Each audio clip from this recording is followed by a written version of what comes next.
सवाल ये पूछा गया है कि क्या मुर्दों को एक दूसरे के अजाब का इल्म होता है, यानी कब्रों के अंदर आलम बरज़ख के अंदर जब मुर्दे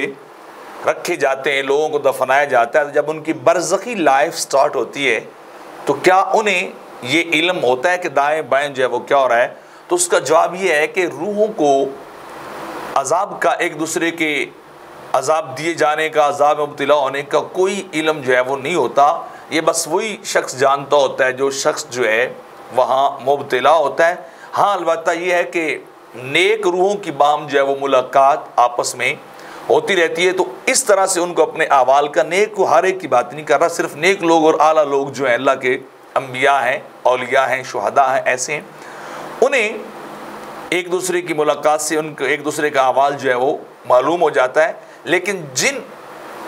के बारे में उन्हें कोई मुलाकात नहीं होती या जिनके बारे में उन्हें कोई पता नहीं होता, उनके बारे में शायद उनका फिर यही गुमान होता होगा कि वो सिज्जीन के अंदर हैं, कि वहाँ जो है वो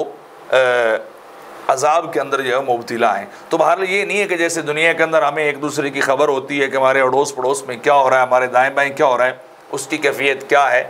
तो ये एक अलग कैफियत है, आलम बरज़ख की एक कैफियत जो है वो अलग है, तो उसको दुनिया के ऊपर जो है वो क्यास नहीं किया जा सकता। इसको किताब रूह के अंदर इब्नुल क़य्यिम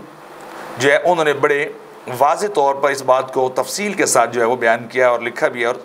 साबित भी किया, जिसके अंदर उन्होंने रिवायात को, मुख्तलिफ़ रिवायात जो है वो बड़ी तवील हैं, उनको जिक्र करके इस बात को साबित किया है।